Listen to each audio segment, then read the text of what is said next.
Alright, so it's the next day, July 14th, 2017.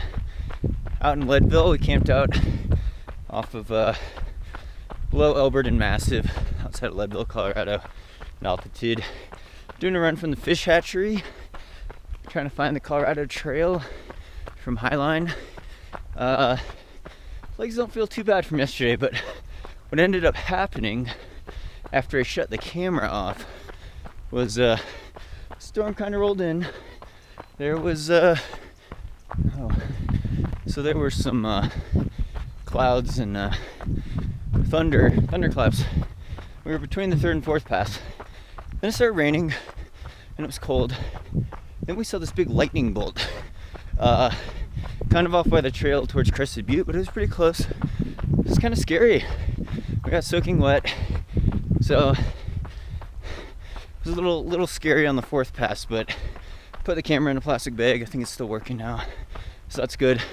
Slowly made it down. It was kind of miserable, soaking wet from all the bushes covered in rain, then also a ton of mud, river crossings coming down from that last pass back to the parking lot. But we finished the loop up. Took a bit longer than expected and got pretty cold, but that's why you come with more gear prepared. Especially, we saw a lot of hikers, so it wasn't a concern, but you know, if you're hiking out there, you have a tent, you have a bunch of waterproof jackets, hopefully, and probably a stove and ability to make a fire, more food. As a runner, there's more risk, and if it takes longer, it's more risky because you're out in the elements. So maybe I'm not the best example for that, but you gotta respect the mountain, respect the weather. Let's get up to the Colorado Trail.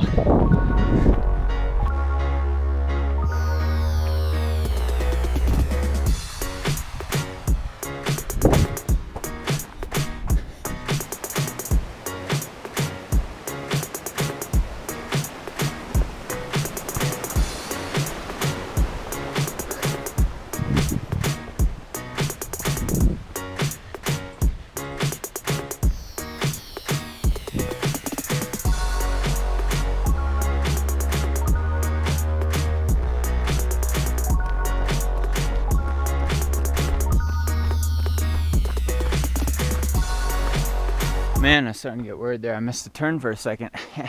So 3 miles up, 3.1 miles up. Thirsty. 5K up into the run.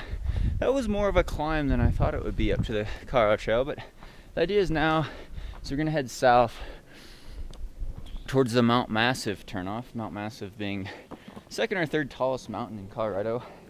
Maybe it's the second. It's like 14,400 something. See how far we get on that, see what time it is, see how far it is, see how I feel, see what the weather looks like. But yeah, the idea is to get some climbing in.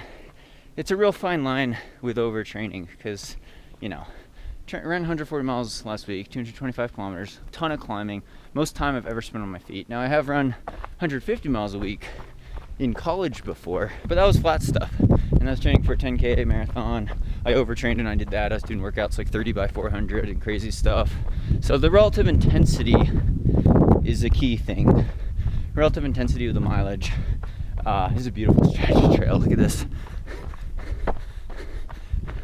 Relative intensity is key, as well as what you've done in the past, what your threshold is, as well as other life stresses, work stress, family stress, your diet, how much sleep you get per night. So you could scale these principles back if you're running 40 miles a week or 50 kilometers per week, trying to jump up to 60 miles a week or 100 kilometers a week, and experiment with not getting injured, not overtraining. A lot of people overdo it in ultras. They do too much climbing too soon. Climbing is exhausting. High altitude running is exhausting. And doing like big back-to-back long runs is exhausting. At least that's what I found. And it's a fine line with me, you know, risk reward balance. You don't know until after you overdo it. And I've overdone it in the past with too much intensity on 120 miles a week or even 60 miles a week. If I do too much intensity, it's too much. Whereas low intensity, high volume, to get the legs strong, to get the metabolism ready for fat burning and things like that, real beneficial. Train the aerobic system at altitude, Always good just to be more efficient for these long pulls. But yeah, whether or not I hit 140 miles or 150, I'm not going to hit 150 this week. I have to average 22 miles a day for the next 3 days just to hit 140. Just a little bit of a stretch. So maybe I only run 130 this week, but I'm going to taper down a little before speed goat and to not overtrain. Just depends how I feel too. It's a fine line. Risk reward balance. I mean, the marginal gains of running 100 miles a week versus 140 are very small and very, very puny between 140 and 150. And the risk for overtraining and injury goes up exponentially. It's much more riskier to increase your moduli. And the same thing with like 40 miles a week or 60 kilometers per week to 60 miles per week or 100K per week. You get some really big gains in that type of mileage increase, but you have to do it gradually and slowly, or you could get really injured, or you could overtrain, get too stressed out. A lot of overtraining, I think, burnout, so to speak, is mental, but at the same time, people don't factor in life stresses, sleep deprivation, their diet, what you eat. Key for me, recovery is berry smoothies, blackberries and blueberries and banana, and a smoothie with almond milk base or something like that. I think berries really help with the inflammation, antioxidants, super hydrating and healthy. But yeah, it's a risk reward balance, and you don't learn till after the fact. You mess up. I've messed up over the years. I've done a lot of 100-mile weeks in my day, right? I was running 100 miles a week since sophomore year in high school. I had, before my senior season, college cross country and track eligibility, ran 100 miles a week for 16 consecutive weeks, averaged 100 miles a week, peaked at 120, doing hard workouts like 8x1000, tempo runs, training for cross country. I ran Olympic trials marathon that fall, 2007, qualified for nationals in cross country as an individual, 8th at Northeast Regional. Then in the spring, I won conference in 10K with a tactical sub 30. It was the best year of running in my whole life. I PR'd from 800 meters all the way up to the marathon at every event. Then the next season I overtrained my super senior year, ran 150 miles a week once, didn't have it, only PR'd in the 10K by a couple seconds, regressed most of the year. So these ebbs and flows happen naturally, but they also happen with training cycles and periodization. So it's all about balance and timing, relative intensity, your history in running, and it comes down to genetics too.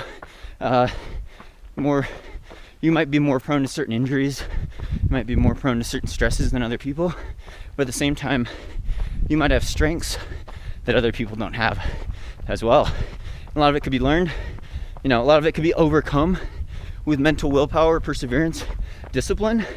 If I've learned anything in the sport for the last 19 years, it's consistency is key. Staying healthy so you can train consistently is what's going to bring happiness, health hopefully, and just a slow progression. It's not always linear though. You regress still, you have bad seasons, you have bad years. It's how you bounce back that makes the difference. But we'll see how far we get down to Mount Massive Trailhead now. I'm getting a little tired holding this.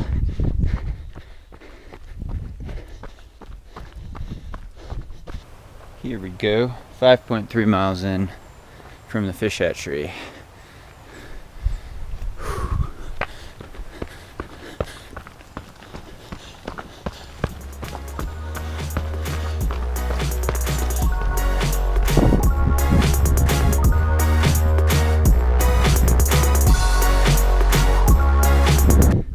Alright, 2 miles up the trail almost.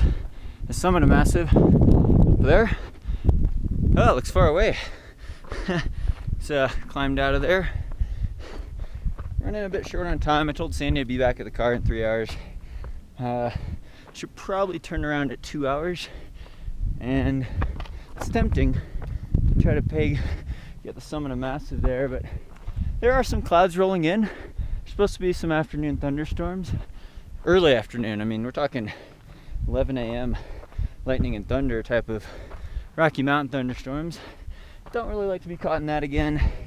Other factor with peak bagging getting greedy trying to summit that I am tired from yesterday. I've done a lot of climbing.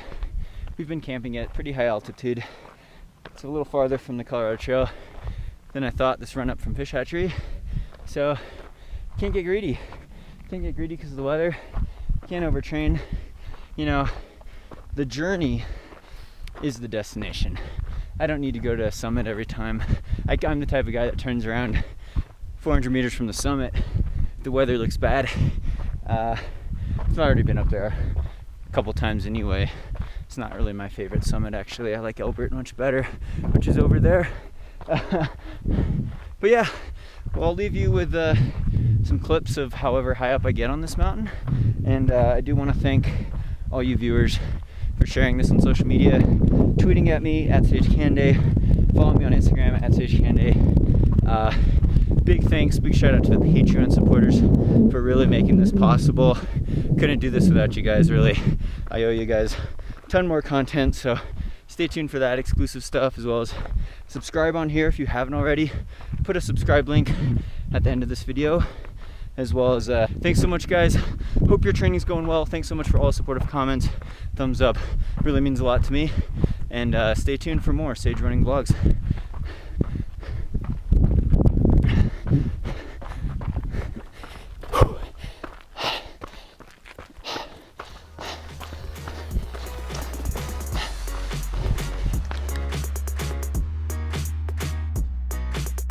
Get your babies.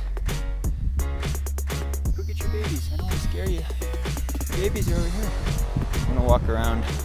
Don't walk off trail usually, but I don't want to scare the babies away from their mom. They're little babies there. Super cool.